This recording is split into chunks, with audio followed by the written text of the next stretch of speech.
Hoy hablaremos sobre prevención, promoción, diagnóstico y tratamiento de tuberculosis resistente en el Ecuador.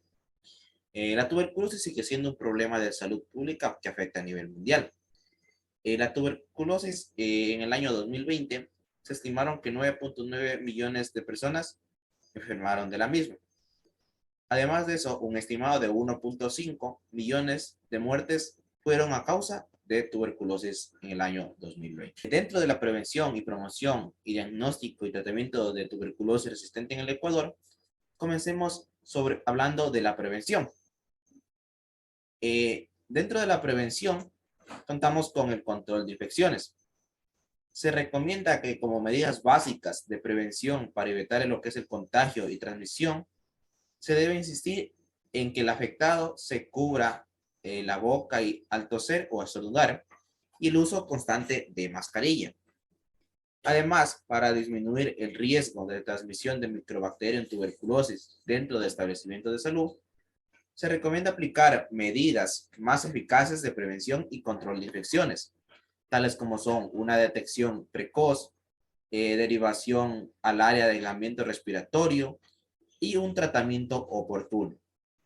Además, se recomienda que en áreas de alto flujo de personas y hacinamiento, como lo que son salas de hospitalización o centros de privación de libertad, eh, permanezcan en aislamiento respiratorio, mientras persista una baciloscopía positiva.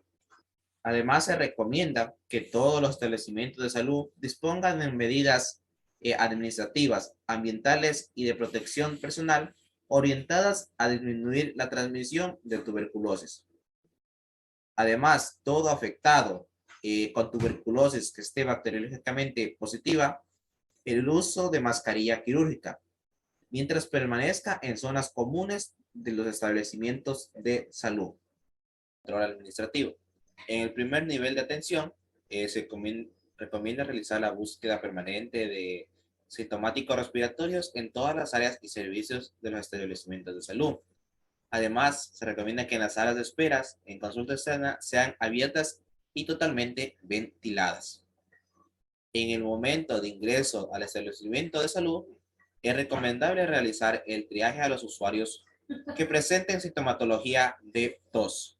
Además, es recomendable realizar la elaboración de un plan de control de infecciones en los establecimientos de salud. En los hospitales, por otra parte, se recomienda, además de lo indicado para el primer nivel de atención, aplicar medidas de separación o de aislamiento hospitalario en personas con tuberculosis bacteriológicamente positivas. En hospitales se recomienda, además de lo indicado para el primer nivel de atención, aplicar lo que son medidas de separación o de aislamiento hospitalario en personas con tuberculosis bacteriológicamente positiva, tuberculosis resistente y personas con infección de tuberculosis y VIH. Es recomendable evitar la circulación de personas con tuberculosis bacteriológicamente positiva fuera de sus habitaciones.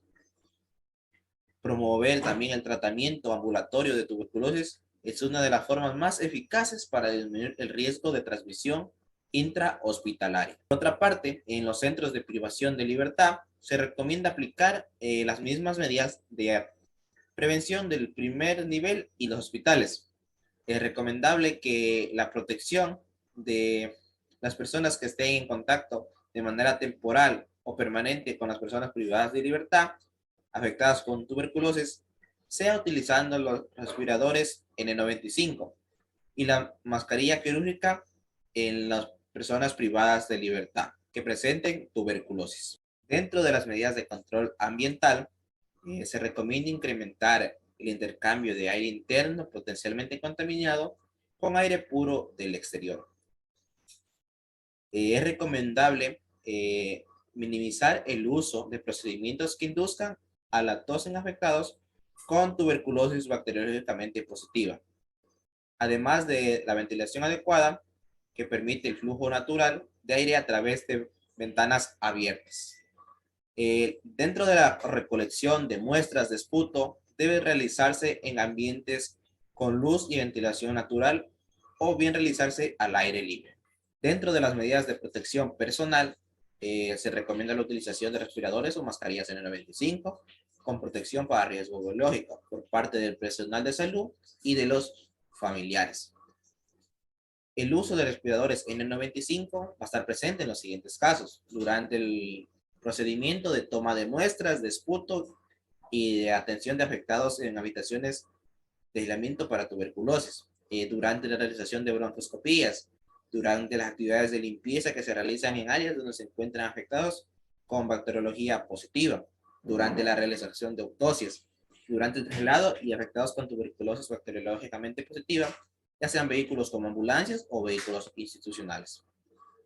Además, como medida general, se recomienda reforzar la importancia del lavado de manos antes y después de la atención de todo paciente. Dentro de la promoción para reducir los casos de tuberculosis, lo ideal es la vacunación de BCG. La vacunación de BCG protege a los niños de las diseminaciones linfohemáticas severas, la tuberculosis meningia y miliar y todas las formas graves de tuberculosis, protegiendo hasta un 86%, específicamente en las comunidades donde hay muchos casos de tuberculosis y donde el riesgo de transmisión es totalmente elevado.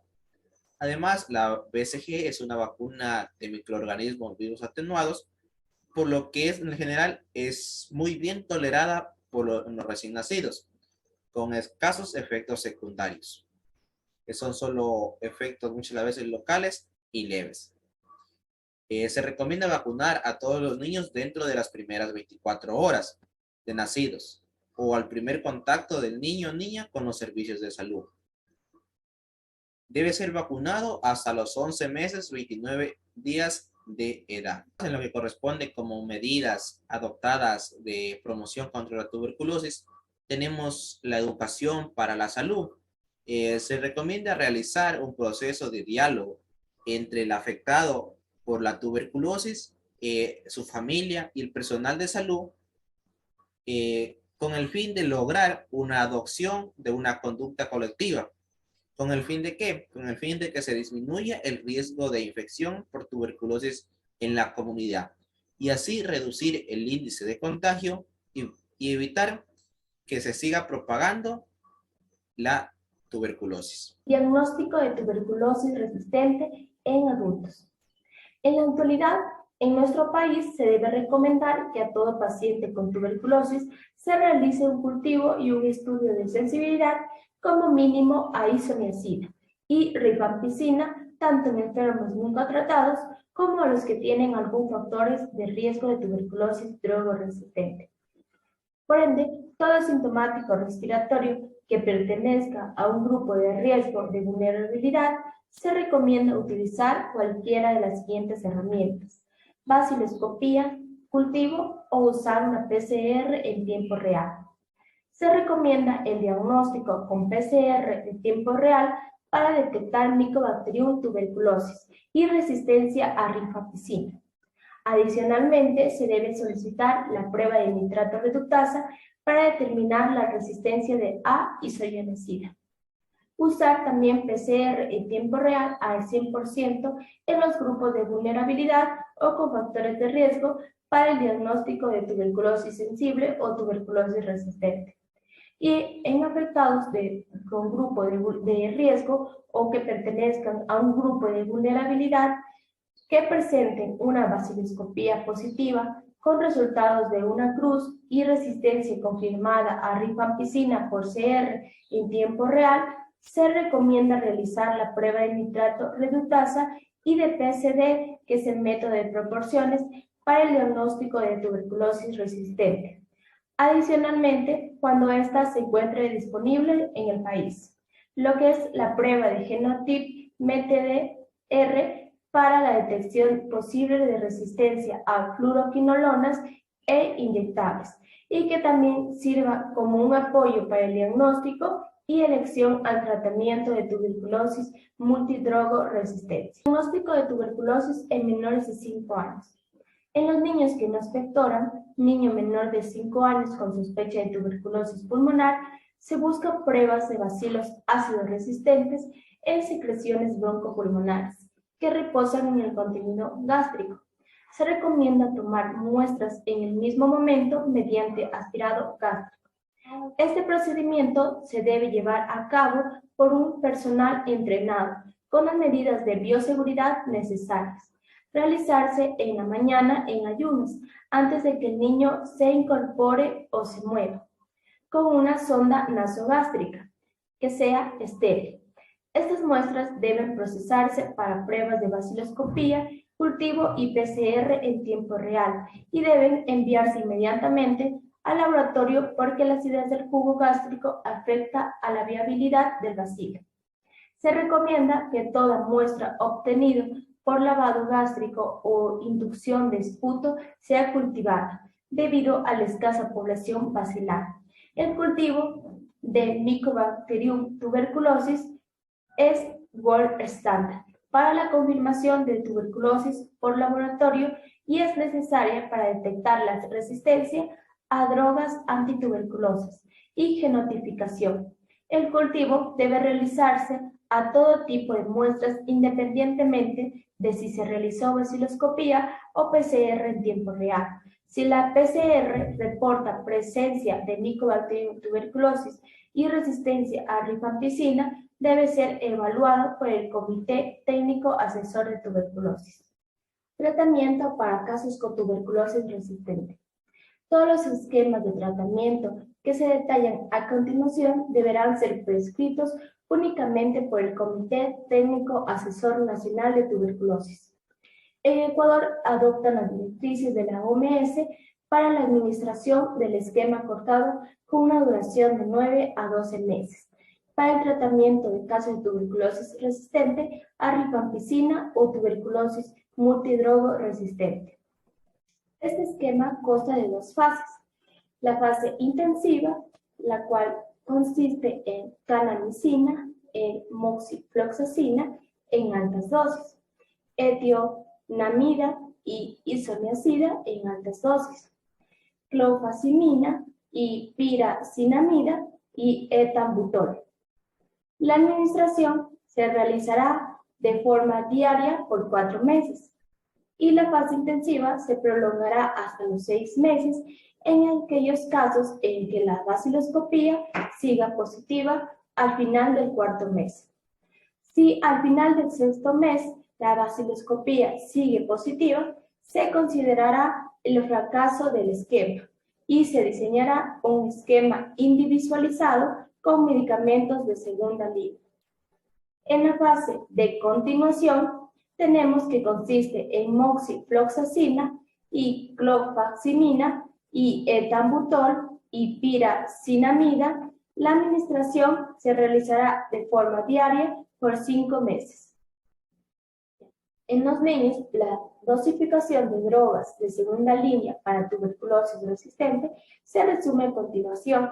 Tenemos las siguientes recomendaciones para la dosificación de drogas de segunda línea en niños. El primer medicamento tenemos a la foxifloxacina, en el cual en la columna del peso menor de 30 kilogramos tenemos que será de 400 miligramos. En un peso de 30 a 50 kilogramos será de 600 miligramos. Y en un peso de mayor de 50 kilogramos será de 800 miligramos.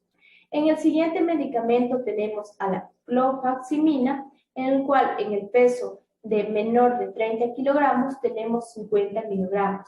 Del peso de 30 a 50 kilogramos tenemos 100 miligramos. En el peso mayor de 50 kilogramos igualmente tenemos 100 miligramos. El siguiente medicamento es el etambutol, en el cual se utilizará 800 miligramos en el peso que sea menor de 30 kilogramos. Se utilizará 800 miligramos en el peso de 30 a 50 kilogramos. Y se utilizará 1200 miligramos en el peso que sea mayor de 50 kilogramos. En el medicamento de la piracinamida utilizaremos 1000 miligramos en el peso menor de 30 kilogramos y 1500 miligramos en el peso de 30 a 50 kilogramos y 2000 miligramos en el peso que sea mayor de 50 kilogramos. En la isoniazida se utilizará 300 miligramos en el peso de menor de 30 kilogramos, 400 miligramos en un peso de 30 a 50 kilogramos y 600 miligramos en un peso de mayor de 50 kilogramos. En la etionamida se utilizará 250 miligramos en el peso menor de 30 kilogramos, 500 miligramos en un peso de 30 a 50 kilogramos y 750 miligramos en un peso de mayor a 50 kilogramos. En la canamicina y la amicacina tenemos que se utilizará en ambas columnas de peso lo que es de 12 a 15 miligramos por kilogramos, máximo a lo que es 1 gramo. Dentro de las consideraciones para el tratamiento con el esquema cortado, no se recomienda cambios en la duración o composición del esquema cortado. Por ejemplo, tenemos acortar la duración de la fase intensiva, prolongar la fase de continuación en caso de falta de respuesta y otros cambios en los medicamentos, a excepción de los permitidos en las pruebas clínicas previamente realizadas.